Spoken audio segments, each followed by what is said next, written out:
with our partners from the Western Reserve Fire Museum. Thank you for being here. Cuyahoga Community College and Progressive Field. Also here is Jocelyn Clemmings, our District Public Information Officer. Ohio is a national leader in the transportation of goods and commodities due to its central location, strong distribution and logistics industry, concentration of high-value manufacturing, and a world-class transportation system. With more than $438 billion worth of goods shipped by truck annually, the third largest of any state, a reliable and well-maintained transportation system is important for Ohio's economy, along with future economic growth and job creation. From investments in major corridors such as Interstate 77, Interstate 90, State Route 2, to large-scale bridge replacements and safety upgrades along rural state routes, ODOT's 2012 construction program promises to keep Ohio's economy moving. However, earlier this year, we announced that Ohio's transportation funding is at a $1.6 billion highway budget shortfall, a budget gap that could delay large-scale, economically vital transportation projects. The cause? Well, our gas tax, we have less gas tax revenues, which is Ohio's primary funding source. We have a higher construction cost that we're getting, and a federal stalemate over a long-term national transportation funding plan. To reduce this deficit, we are working to reduce our operating costs internally at ODOT and develop new and innovative ways to deliver much-needed transportation projects. In fact, ODOT recently created a division of innovative delivery. This office will focus on finding new ways to generate additional transportation funding. We're looking at converting our non-interstate rest areas into service plazas to offset maintenance of these plazas and generate new revenue. We're exploring the opportunity to seek sponsorship and naming rights for certain infrastructure projects. By reducing agency costs and exploring these new ideas I just mentioned, ODOT could save between $100 and $200 million per year. There's also the Ohio Turnpike. We're currently working with an advisory team to provide us with a thorough, independent, third-party analysis of the Turnpike operations and maintenance.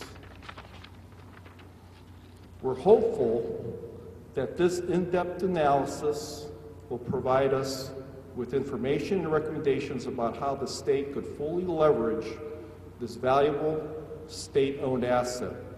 We won't be able to make an informed decision without first knowing the facts. We're confident these new programs will help fill our budget gap and ensure we maximize return on each dollar spent on our transportation system. With all that being said, ODOT is still investing in a sustainable and reliable construction program. This construction season, ODOT will deliver nearly 800 construction projects around the state worth more than $1.8 billion. Locally here in District 12, we serve Cuyahoga, Geauga, and Lake counties. We will deliver more than 60 active construction projects worth $538 million, including investments in bridge and pavement modernizations, culvert and guardrail replacements, resurfacing projects, and intersection upgrades, which brings us here today. Just off Interstate 90, at this intersection of Ontario Street and Carnegie, 60,000 vehicles are connected to downtown Cleveland for work, for school, for entertainment, that pass through this intersection each and every day. It is one of our most highly traveled and congested intersections in Northeast Ohio region, and in conjunction with the Interbelt project, this intersection will see a major upgrade. For a more in-depth look at this intersection upgrade, I will like to introduce Interbelt Public Information Officer Jocelyn Clemmings, and she'll talk a little bit more. Thank you. Welcome, everyone. Thank you for coming today. The Interbelt project is just one of the nearly 800 projects across the state, and it is the largest project. It totals about $290 million of that $1.8 billion that Myron spoke of earlier. It's just one of the many transportation projects that connects everyone. We're at this location today because it's an important gateway to downtown Cleveland. The intersection does serve as many as 60,000 vehicles and is one of the most highly traveled in Northeast Ohio, and it's also one of the most congested. The improvements that we're making will reduce congestion, they will beautify the landscape, and they will make this a more bike and pedestrian-friendly interchange. It will truly be a gateway to downtown. Most notably, the changes that will be made at the intersection will take place on the triangle right outside this building. Essentially, that will be removing the triangle and making that area more of a park-like atmosphere. We'll also be adding a lane for motorists who are outbound on outbound on Ontario, so that they'll have better access onto the Interbelt Bridge and an additional lane onto I-90 westbound with access to I-71 south. So that'll be a really great improvement for anyone who's exiting downtown during those nighttime hours. When complete, this area will also include public art.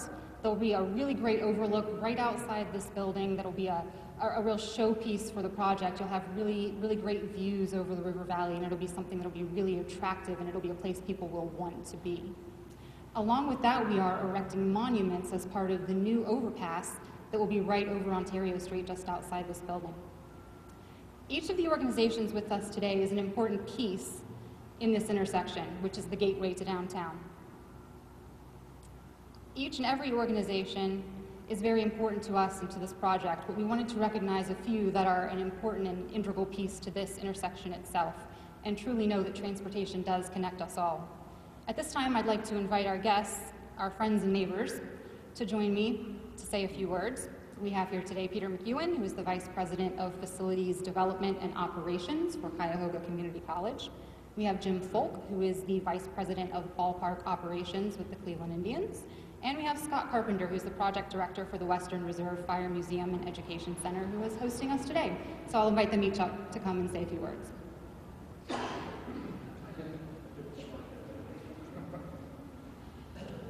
I'd just like to start by saying Cuyahoga Community College is the oldest and the largest community college in all of Ohio, and it services over 50,000 students. It's been estimated that the economic impact of the college is close to $1.6 billion a year, which means a lot to this area. The college, though, is very much a commuter college. We have 9 locations, 3 million square feet of buildings, and over 560 acres. To think that that college could exist without the highway system would be kind of unimaginable.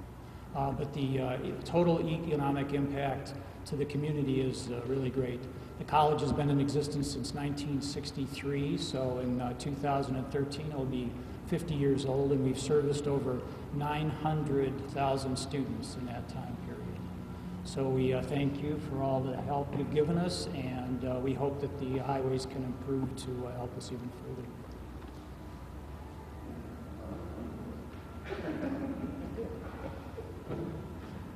Scott gets to go last because he swept the floors just a little bit ago, but I'm sorry about that.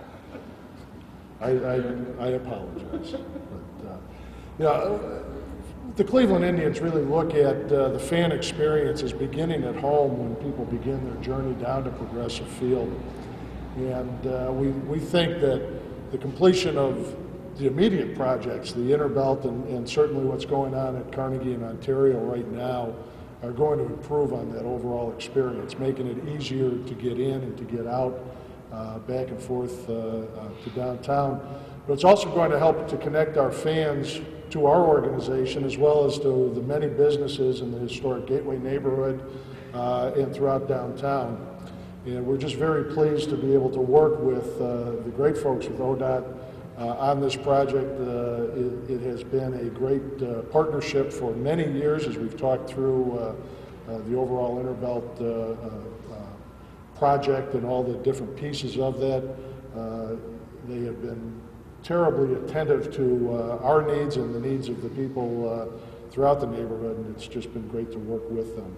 So we're all going to have to be a little flexible as we work through this for a relatively short amount of time, but when this is all done, I think that everyone who has the opportunity to travel, whether the Interbelt or through this intersection or through the many other projects that are being worked on, will certainly have a much improved experience.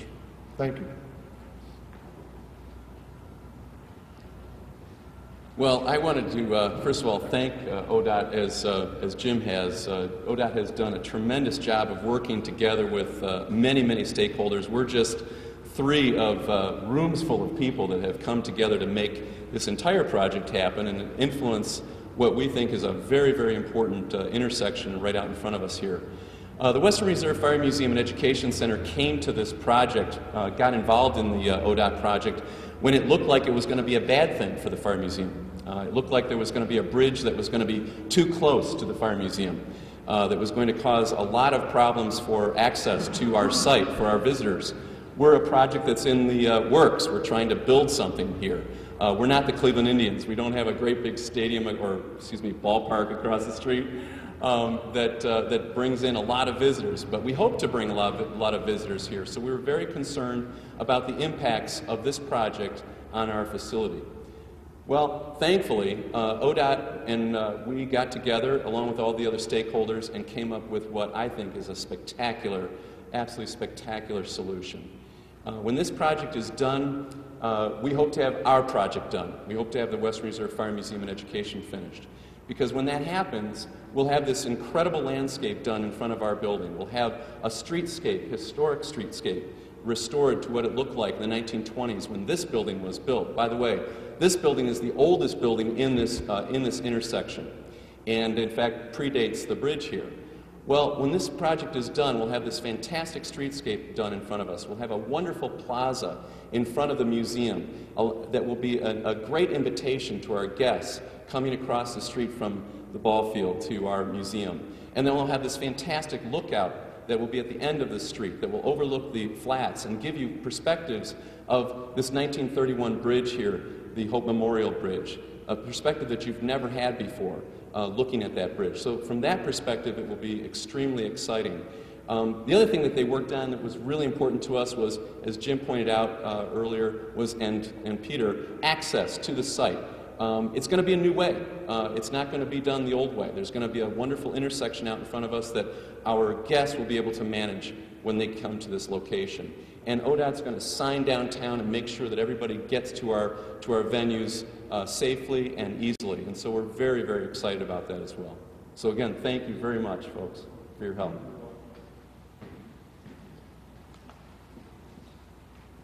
Everyone's This will be me. So what do we do? Okay. All right. You guys are ODOT, so you guys are above us. All right. So Peter's above us. And as you just heard, as you just heard, these upgrades are very helpful to the businesses and their customers. Transportation does connect everyone, and projects like this help everyone arrive safely to their downtown destinations. This puzzle was created to represent how all of us have been working together and will continue to work together to improve the safety and congestion issues at this intersection. Thank you all for coming, and if you have any questions, we are available to answer you one-on-one.